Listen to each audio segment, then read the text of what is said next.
In 2024, a new zombie horror thriller sweeps in. During World War II, Japan created a terrifying virus that could turn people into highly aggressive zombies with self-awareness. Even attacking the zombies' heads won't kill them. In 1941, the Japanese army landed in Chumphon, Thailand. Launching an invasion, the Thai Youth Army fought bravely, determined to resist to the last man. But despite their courage, they were continually beaten back by the well-equipped and overwhelming Japanese forces. To preserve their strength for the invasion of stronger eastern countries, the Japanese army placed a wooden crate on the beach. It turned out that the Japanese had developed a super virus to turn soldiers into zombies for the war effort. As Mock and his comrades fled, they saw a shadow flash by. The next moment,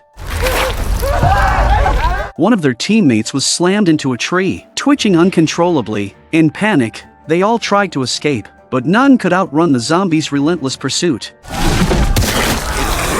When Mock came to his senses, he was the only one left in the entire squad. Just as he trembled in fear, the ground beneath him suddenly became soft. Mock realized he had stepped into a swamp. He struggled, but it was useless. Soon, he was completely submerged. Just then, a hand reached out and pulled him from the swamp.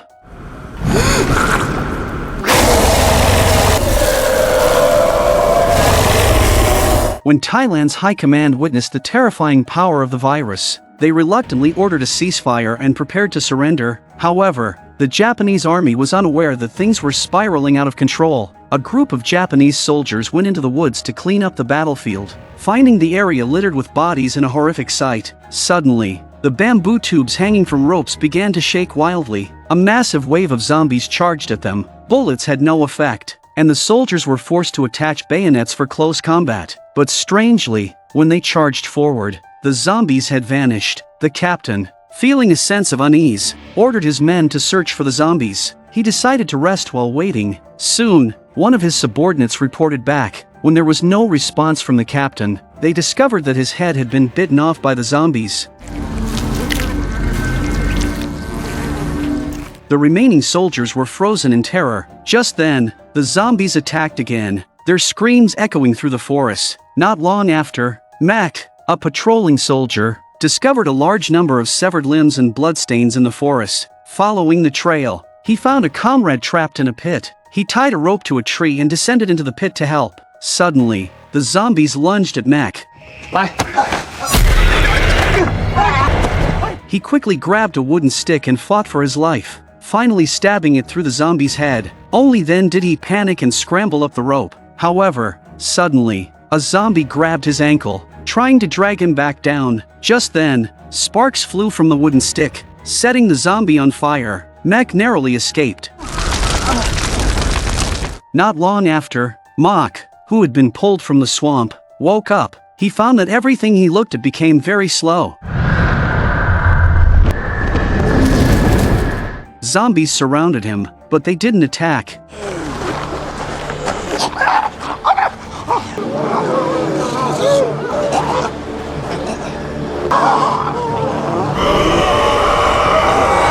It turned out that the Japanese had developed two versions of the virus. The second version had been refined to give zombies self-awareness, but the researchers had mistakenly released the first-generation zombies onto the battlefield, which led to the situation spiraling out of control. To this end, the commander severed the researcher's head with a single stroke and then called in Mac and several Thai soldiers to assist the Japanese troops in capturing the first-generation zombies alive for further study. Soon after, a swarm of zombies attacked a nearby village. Mock, unwilling to become a flesh-eating monster, picked up a handgun to end his life. But before he could pull the trigger, a strange liquid began oozing from his body. And then, to his horror, he spontaneously combusted. A zombie suddenly charged at Mock, pushing him into a mud pit and covering his body with the mud, saving him in the process. Later that night, Mock woke up to find himself in a cave. The zombie that had saved him during the day returned with the prey it had hunted. Other zombies, seeing the food, could hardly contain themselves. However, at a single roar from the one that had brought Mock here, all the zombies knelt, submitting to him. This zombie was the first-generation zombie the Japanese army had been desperately searching for. He was a Japanese soldier who refused to invade other countries, but he was forcibly injected with the virus and turned into a zombie. He had longed to see his wife one last time, but as his memories of her faded away, he lost all will to live and chose to fade into nothing. Soon after, a team tasked with eliminating the zombies discovered their trail. Captain Nakamura ordered the others to hide, while he sliced open his arm, planning to use the scent of blood to lure out the zombies. A zombie soon charged toward Nakamura after smelling the blood.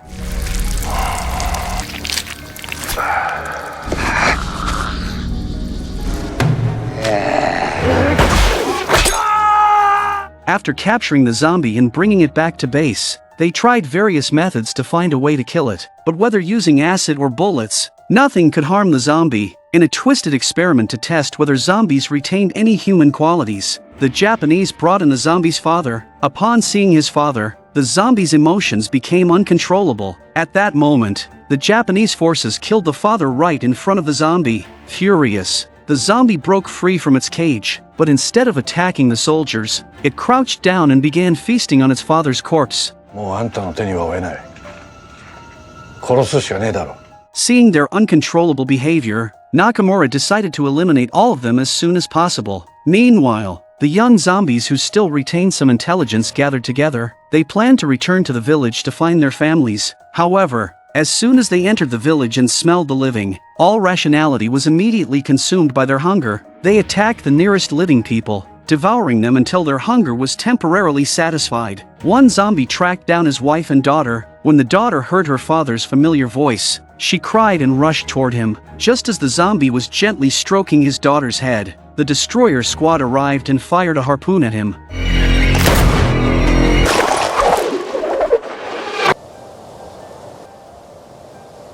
The death of his wife and daughter drove the zombie into a complete frenzy. At that moment, other zombies arrived, and a chaotic battle broke out between them and the Japanese soldiers. Mech's uncle, enraged by the Japanese soldiers' continued slaughter of his fellow countrymen, joined the fight, but he was quickly shot and fatally wounded. Before he died, he saw his nephew Mach, who had already turned into a zombie. Mach, clutching his uncle's lifeless body, wept bitterly. Mech arrived at the scene and was horrified by the sight of numerous zombies feasting on the bodies of the Japanese soldiers. At that moment, Mach, crouching on the ground, caught Mech's attention. When the two brothers met again, the younger one had already turned into a zombie. To stop Mach from devouring his uncle's corpse, Mech had no choice but to shoot him. Mach quickly turned and fled. Mech continued firing, forcing Mach toward the edge of a cliff. Despite the bond of brotherhood, Mech, in tears, shot Mach off the cliff. However, just as he let out a loud cry, the next day, when Mech woke up, his body had begun to contort into strange shapes. He had been turned into a zombie as well. As the number of zombies increased, the Japanese feared that the truth would be exposed to the world. They decided to gather the families of the zombies and incinerate them along with the zombies to cover up the disaster. On the other side, Mach, who fell off the cliff, didn't die, but when he returned to the cave, he found the zombies had begun cannibalizing each other out of hunger. Desperately, he tried to stop them, but his efforts were futile.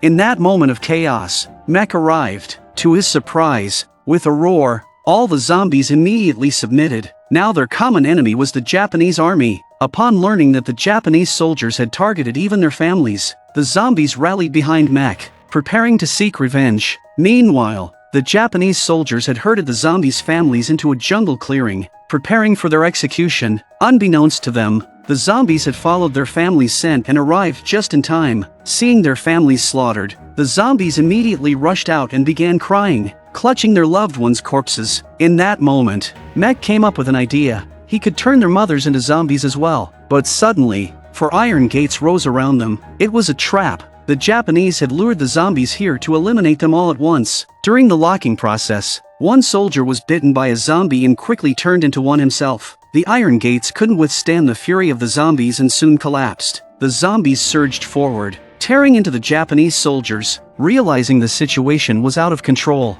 Captain Nakamura threw 2 grenades,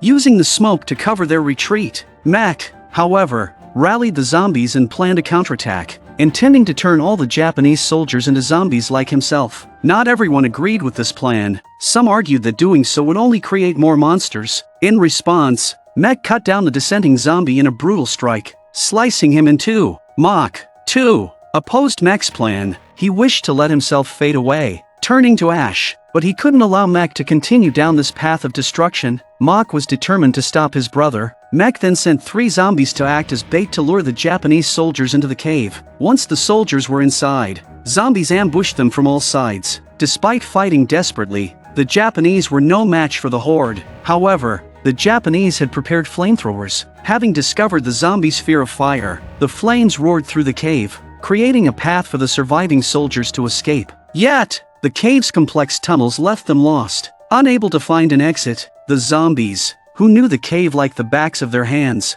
regrouped and launched another attack. Trapped in the narrow tunnels, the Japanese soldiers had nowhere to run. They could only allow the zombies to devour their blood. In the end, only Nakamura managed to survive. Lying in the mud, Nakamura had hoped to quietly slip away, but unexpectedly, he was discovered by the horde of zombies. Before long, the infected Japanese soldiers began mutating, as Mech prepared to lead his zombie army for the final extermination of their enemies. Mach appeared at the cave's entrance with a flamethrower. Without hesitation, Mach turned the weapon on his own kind. Mech understood what his brother intended to do and gave Mach a military salute. Then, flames burst out, instantly consuming everything. Mech made no attempt to escape. Instead, he charged toward the Japanese soldiers, and the other zombies followed his lead, throwing themselves into the blaze. In the end, Mach also threw himself into the flames, choosing to find release in the fire.